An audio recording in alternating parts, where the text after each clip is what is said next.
LabCoatAgents podcast.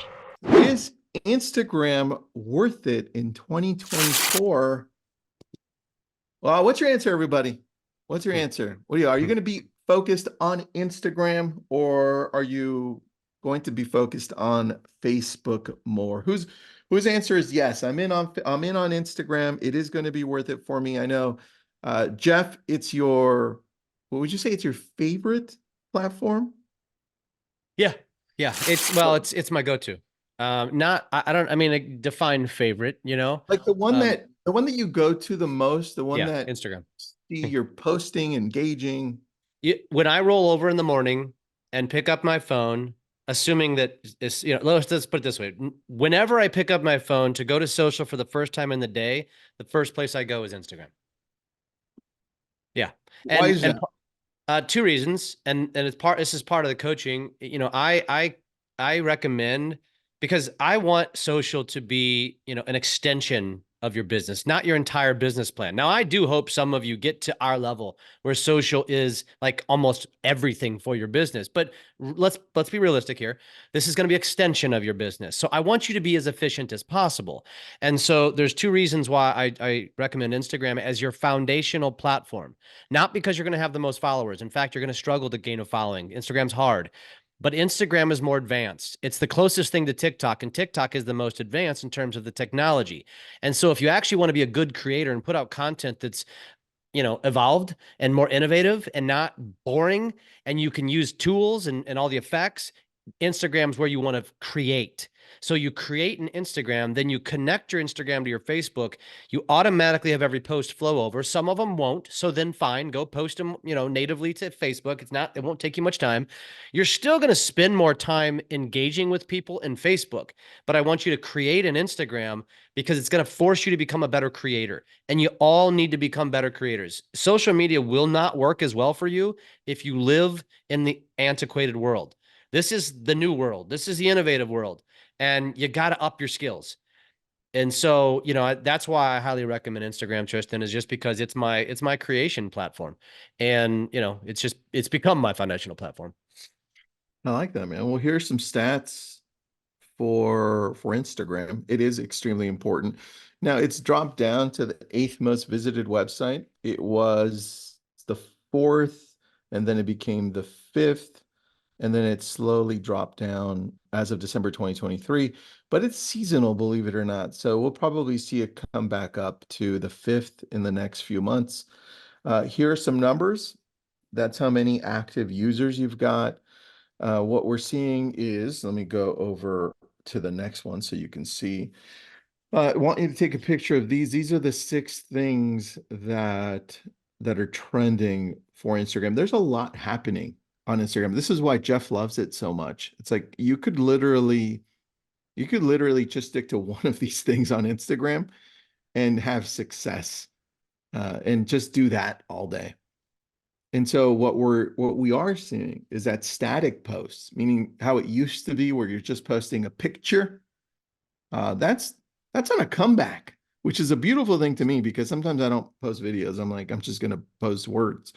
What we're seeing is those are being shared, they're being liked. Instagram is actually putting a lot of attention on static posts. So static meaning pictures or words, right? Reels are still outperforming everything else, which is not a surprise because that's their direct competition to TikTok. But the key has become with Reels to authentically connect with people, which is exactly what Jeff was talking about at the beginning. Don't overthink it. Sometimes you're just talking to your phone, specifically to an audience, and just being you, connecting quickly, is what matters ultimately. Your profile matters. I'm going to stop on that one because I want Jeff to showcase on his phone why the profile matters and what you should be doing. In fact, we think it's so important we put it in the PDF workbook on what to look for and how to do it. So I'm going to stop sharing really quick. We'll come back to this. But Jeff, when it comes to profile for Instagram, what should we be looking for?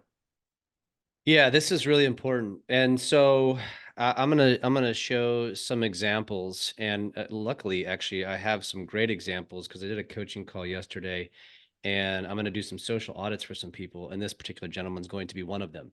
And so, I want you to understand the psychology behind social, and this applies to Facebook as well. I'll show you both. But what happens when a consumer goes to social media? I'll tell you what happens. They end up right here. They either go to their stories or they're just scrolling. Yeah, look at that. I show up on the threads. I like that. You just start scrolling. And this is what people do. The only way someone's going to end up on your profile is if you probably have either A, they know you, or B, you create content and they find it interesting and they go like, oh, okay, I want to go see, like, oh, I like this one, Honeycutt Elliott. I'm going to go check out who this person is, right? So then you end up going to their profile. So I'm going to pick on Bill to start. So let's go back here. And let's just say I clicked on Bill's profile, and this is where I end up. The first thing I see where my eyes take me is the top left. I see his profile picture and I see his name and I see nothing else. I see that he's a Marine or was a Marine maybe. And there's nothing that draws me into his profile, nothing. And maybe I'll give him the time of day to scroll his content. But by and large, the first impression that you make is your edit, is your profile, is your bio. And if you don't have a good bio set up, or worse yet, your bio looks like a commercial, you've got to understand that you're actually going to be turning people off. Let me show you another example. Here's one. If I go to her profile and you see how it lays out, first of all, it's all text. That's not aesthetically pleasing. Second of all, it reads horizontally. Third of all, it's too salesy. I'm looking at it and I'm just like there's no consumer on the history of the planet that is thinking to themselves, I need another realtor. I need another lender in my friend list so that they can just flood my feed with their garbage. That's the thing you all have to come to grips with, that's how consumers look at us, because we are inundating their feed. Now, guess what? Guess I'm going to crucify this gal in a nice way. I'm going to coach her. But when I look at her feed, all I see is spam. And I'm going to work with her and we're going to shift her content strategy, because this will not attract anyone that you actually want to sell a house to, that you actually want to do a loan with. It's just not going to attract them. And so what you want to do with your bio is you want to make it aesthetically pleasing, and you want it to be a representation of who you are as a human being, but also use it as your personal accountability. So what you should be posting. So I'm going to show you 3 examples. So here's Eric, and you can see what it says here. So you got his name and realtor. Done. End of story. You don't need to tell your audience that you're a real estate agent 15 times in your bio. That's annoying. I'm a real estate agent. Oh, by the way, I'm a real estate agent in this city. Oh, by the way, I'm an award-winning real estate agent. Yeah, exactly. You don't need to do that. In fact, it's a turnoff. It's not turning, it's going to send people away rather than attract them. But here's what's going to happen for Eric. Very simply, this is where I am. So anybody who's in Central Ohio, Columbus area, is going to say, ooh, okay, something in common. He's a foodie, which is announcing to his audience, I'm going to create content highlighting local restaurants. He's a Gen Z empty nester. This is just personal. If you're a Gen X, if you're a Gen Z empty nester, I'm not sure when you started having kids. He's a Gen X empty nester.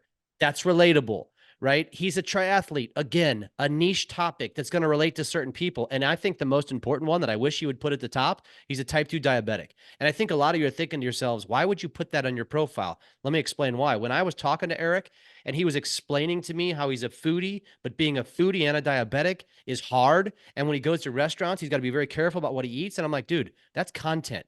And I said, you should start creating content when you're at a restaurant and you're going through that struggle of what you can and can't eat, and start talking about being a diabetic. And every diabetic in the world is going to feel connected to you. And the algorithm's going to start showing it to like-minded people. And I said, so display that, because people are more interested in the fact that they have something in common with you than that you sell real estate. I'll show you a couple other quick examples. Ralph's, very simple. Now notice the common thread here. I have them create these bios in a vertical fashion because it's easier to read. It's bullet pointed, and they use emojis as their bullet points, which has got more of an aesthetically pleasing look. We as humans don't like a lot of text. We like pictures. And so give them that, and give them an excuse So when I peruse this about Ralph, I can see if I have something in common with him. And you can see Ralph even gets a little creative with it. Instead of saying he's a fisherman, he's a crappie slayer. Instead of saying he hunts deer, he's a deer whisperer. Instead of saying he likes bush light, he's a bush latte connoisseur. Like, he's having fun. He's displaying his personality by saying, I'm going to have fun with this, right? And I'll show you the last one, another one. There's a bunch of these, but Melanda's another one. Melanda, I coach her, and she told me I'm boring. All I do is real estate. And I said, bullshit, Melanda. Let's start talking. And then we got down to brass tacks. She's a boy mom. She's a Vizsla dog lover. And if you know what a Vizsla is, you're going to connect with her just for that reason. She meal preps. She loves watching documentaries. She travels around the world, but only goes to the same place once. And so I said, this is what defines you. This is what you do. Now I want you to start documenting the things that you're already doing. And I want that to start to fill up your feed, because her feed sucks. And I told her that. I said, look at your feed. It's all real estate. Your feed needs to start being filled up with these topics up at the top. Then you sprinkle in real estate, but you're going to get people following you because somebody else also is a Vizsla lover, because somebody wants to see what you're doing for meal prep, because they want ideas. You got to give people a reason to want to connect with you. And that's why this is so important, Tristan. That is, man. I love this. And Jeff, I'm going to take people through a small journey to discover what they're great at, just so they could see. We're only going to spend 2 to 3 minutes on this. This was a whole session that we did in group coaching. And that's this thing that Jeff and I created. Let me wait till it loads. We made this flow chart with all the possible questions that you need to ask yourself. Finding your social media pillars, meaning finding your voice. A lot of you are having challenges as to what the hell to put up there on the profile. Like, what am I good at? So if you just focus on these top 4 to start, if you were just going to ask yourself, what hobbies do I do often? Like, what do you do? What do you do for fun? Jeff loves golf, even though he sucks at it. I'm joking. Well, actually, Jeff, do you suck at golf or not? Depends who you're asking. If you're asking a 25 handicap, I'm awesome. If you're asking a 2 handicap, I suck. So yeah, just Okay, there you go. What's something I do every day? Oh, I do every day, even if I wasn't paid to do it. For me, it's reading. I love reading. I'm reading all the time on my spare time. Books and books and books. So obviously books. What's something I wish I had more time to do? Well, for me, the same answer. It's reading. For Jeff, what would yours be, Jeff? Which one? What am I good at? What do I love? What's something I wish I had more time to do? Oh, yeah, golf, definitely. See, there you go. It's already answering your questions for you. Yeah. Anyway, we go deep into this. Some of these questions are in the PDF. You're not going to find all of them, but we'll definitely go over this in the members section on one of the sessions. That's important as well. Now let's go back to the 6 major Instagram trends. By the way, if you didn't take a picture of this, go ahead and do it right now when it pops up. We're on profile. You see how our profile matters. Jeff, thank you for that, dude. I think it's extremely important, man. Lots of questions, Tristan, about that. And I think, let me digress for a second too about the accounts on Instagram. Most of you are so your mindset about social has been created by Facebook. You have a business Facebook and a personal Facebook. That's not how Instagram works. Instagram isn't segmented like that. And you all know that your business pages are relative graveyards. Yes, I know some of you love your business pages, but the reality is your business page is suppressed. It's getting limited reach because it's pay to play. Your business page serves 2 functions. If you're running ads, and it's a yellow pages, that's it. Your effort should be 99% on your personal. And then on your Instagram, there's 3 types of accounts you can have: creator, business, personal.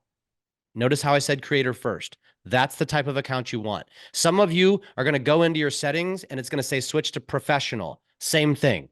Switch to professional, switch to creator. It's the same thing. It's some phones will say professional, some will say creator, but switch to that account because it gives you the most stuff, gives you the most tools, right? So only, listen, if you have 2 accounts now, I'm not saying blow it up if you've already put that effort. But remember what I said earlier? I'm trying to make social more efficient for you.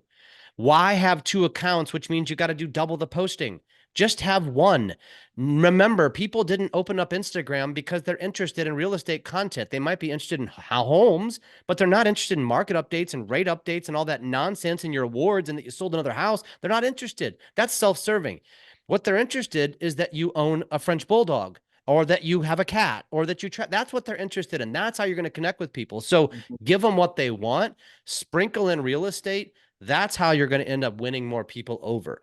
We're just overthinking this stuff. And I'll be honest, Tristan, because a lot of people have asked me, like, why has this happened? And I don't know the answer other than I think that after the last 4, 5, 6 years, brokers have had, quote unquote, social media managers or experts that really weren't experts, and they didn't know what the hell they were doing or teaching, and they weren't actually practicing. They weren't doing it themselves, and they just thought they were going to, tell people what to do. And you've been taught all wrong. I can confidently say that for most of you. And on top of that, you're going to be continually taught what's wrong if you don't pay attention to the changes that happen. This is why we're doing this right now. The same social media that was around 2, 3 years ago isn't what's around right now. It just isn't. And we'll show you that specifically when it comes to YouTube so you can see the changes that are coming. Jeff's right. Next, live video matters. We'll talk about live video on TikTok as well, but live video matters here as well. And your audience needs to know when you're going to be doing this. As much as we like being sporadic as business owners, the same time, and I put the same bat channel because I grew up watching Batman as a kid, but same time, same bat channel matters. Like, what's the name of this thing that you're doing that you're showing up on Tuesdays at 1 p.m. or Saturdays at 6 p.m.? What is it? And your audience will get used to it. Next, tell your stories on stories. Jeff and I do this completely different. There's no right answer on this one, except that you need to be using stories. And the key is you need to be going through the day and sharing what's happening in your life or sharing what you're watching. For me, I'll probably make you laugh if you're following me on stories, because it's always something about eating, dieting, something that made me laugh, a raccoon. I put a lot of raccoon stuff on there. Maybe because our logo's a raccoon, I don't know. But Jeff doesn't do any of that. Jeff posts a lot of what's happening through his day, what he's doing with his family, where he's going. That's how you can follow what Jeff is doing. And lastly, everything that happens on Instagram, you should be leading to the messenger. If people have questions, if you want to engage with people, all of the good, deep relationships happen on Messenger. And I don't think that you guys are using that enough to connect with people. There was an earlier question, Jeff, and I don't know where it is because our chat's blowing up. Yeah, you guys are really engaged. Thank you. We love it. Thank you for that. There was a question that said, but do people actually list homes from Instagram? Oh, sure. And I thought it's a valid question because I know a lot of people don't believe that social media works. The fact is that it happens multiple times. It happens so often, you can't keep count on it anymore. The key is treating Instagram like a place you're actually prospecting and building relationships, because that's what prospecting truly is. Building relationships so that people can connect with you deeper, so they can trust you enough to transact with you and use you, whatever your services are. And that happens through Messenger and through the channels there. We call Messenger and the channels there communities. So that's what it really is. Do you have anything you want to add here before I move on to best practices? No, there's a lot of questions, so I'll wait for that. You know what? Let's go to this next one and then let's answer those questions for Instagram. Here are the things that you need to be paying attention to as far as best practices. Utilize visual appealing imagery and videos, the locations for where you are with your videos. If you're not great at hooks, those matter, right? Images are on the rise again, which is great. That's what we meant by static posts. Engage with stories and reels for higher visibility. Your job is to engage with people as you're consuming a lot of this content. It's not just to scroll through and not say anything and just go to the next one. Use Instagram to connect with people deeper, and then use relevant hashtags. and location tags. Yes, hashtags still work. They work a lot more on Twitter and they work well on TikTok. Hashtags are still working pretty decently here, but don't overwhelm people with 30 hashtags, just 5 to 6 hashtags. And then the location tags matter because what's happening on Instagram is also happening all through all social outlets is they're starting the algorithm now with where you're located. So they're showing your video, your content to the people around you first.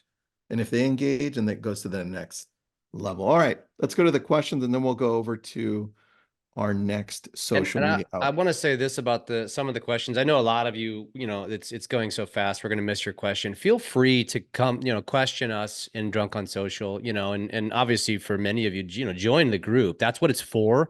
If you join our private coaching, our group coaching, you get 3 calls a month, but also you have a messenger group where you have access to us all the time. And it's very active, literally every day.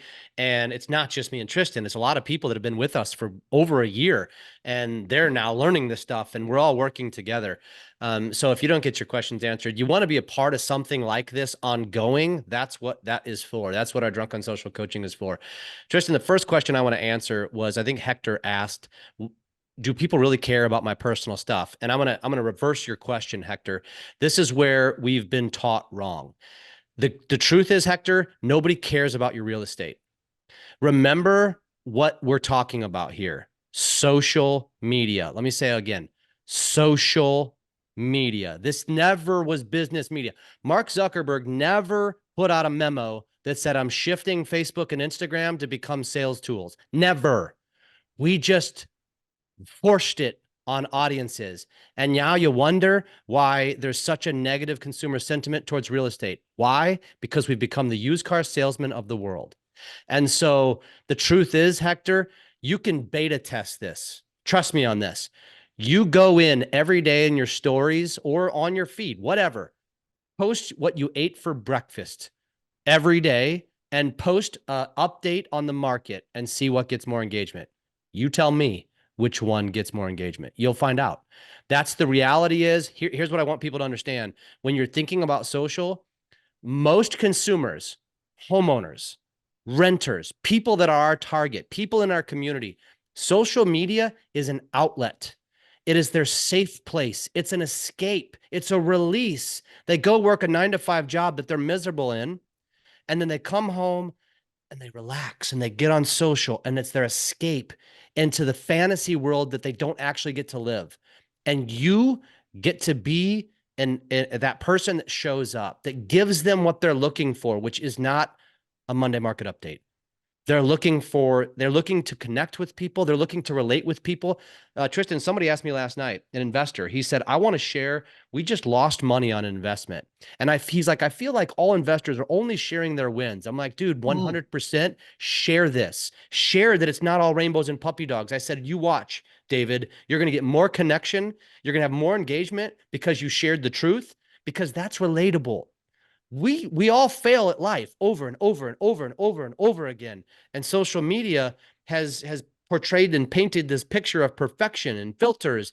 And honestly, those of you that are willing to get more personal with people and share your struggles, honestly, you're going to do better. And share your damn cereal and share what you're eating for lunch and share stupid stuff. I mean, honestly, yes, the answer is yes. That was a long answer for a very simple yes.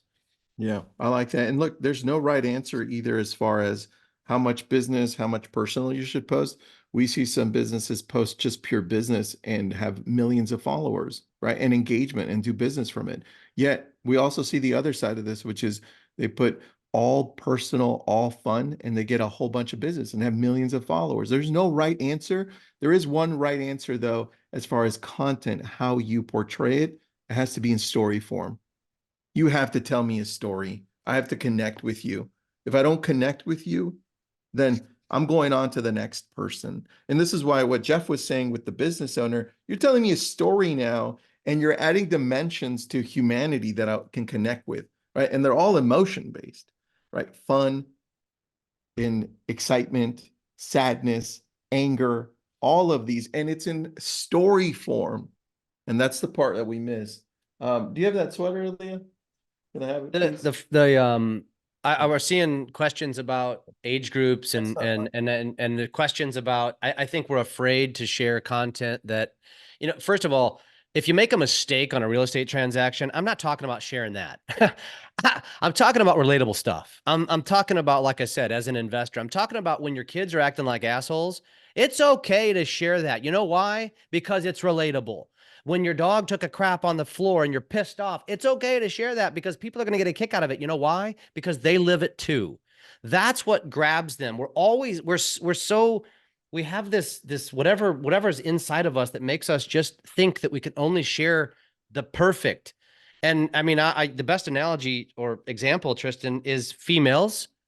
And there's so many of you. I already know this, and I know Christina's on here, and Christina does a phenomenal job of just being authentic and real. I know this. I know Christina doesn't only press play on her camera when she's dialed up, because she's learned and realized that her authenticity is what engages people. And there's many others of you that are just like that. But if you're the female, and I'm picking on you because there's males, we tend to care less. Our hair doesn't have to be perfect.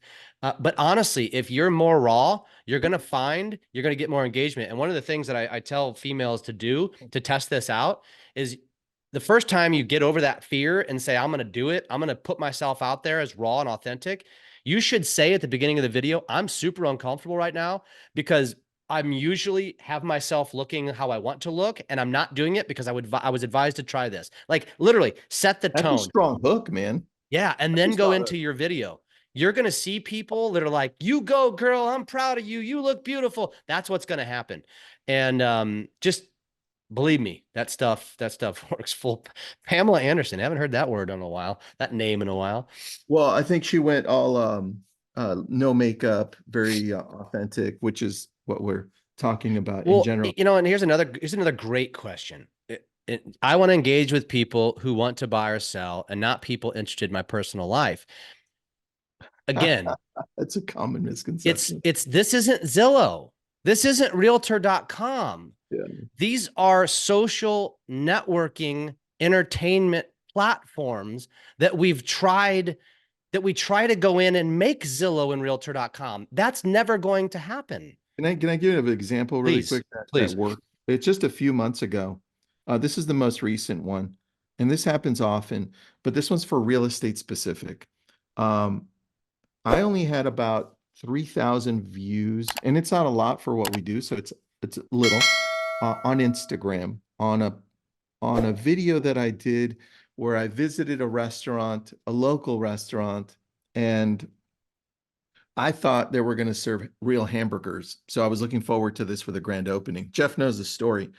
So I show up and I'm excited for burger. I love burgers. They're like my number one food source, right? And I'm there and I'm looking at the menu and I realize at that moment, and so did my family, that it's a vegan place. And in nowhere in their advertising or anywhere else did they mention that it was vegan. And I mean, I don't mind vegan. I just don't want to be surprised when I get there that it's vegan when they were promising me burgers. And I'm like, okay, I'll go through with it. And I order it. I'm disappointed. The food sucked. I never visited that place again. But I did a video on it, and I didn't say where it was. I had a message. Actually, I had a voicemail drop from a local saying, "Hey Tristan, I love that video. Listen, I didn't know you were here. I know exactly the restaurant that you're talking about because it happened to me. By the way, I noticed that this is a voice message. I noticed that you're in real estate and we're thinking of putting our house on the market. And I looked at your profile and I Googled you. You're everywhere. Can we meet up? This is a voice message. I didn't even pick up the phone.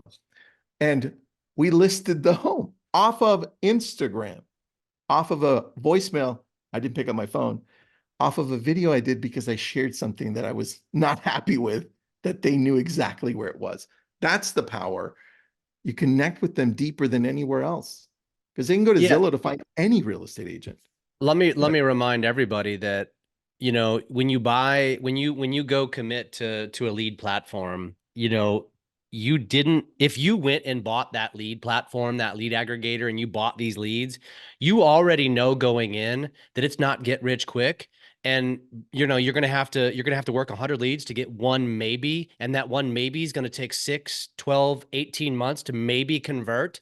That's what you're committing to.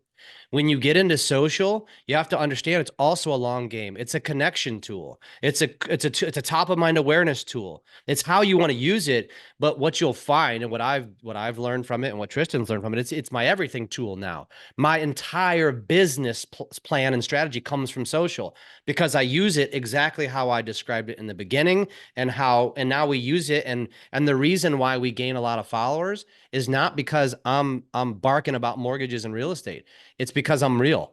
And I think I know people, there's a lot of people on this call that if I asked you, you know the name of my wife? Have you ever met her? You know the name of my 5-year-old daughter? Have you ever met her? No, but they feel like they know these people. Why? Because I'm real and I'm authentic. And it's like the Fitzer Family reality TV show for some of you. And that's why you're connected and follow me, because I'm relatable. And if I'm talking about mortgage programs, man, I'd have gone nowhere on social if that's how Oh, if you that's wouldn't what I have would have connected with me, man. I'll tell you that. You would not have connected with No, me. no. I caught you in person. That's how I got you.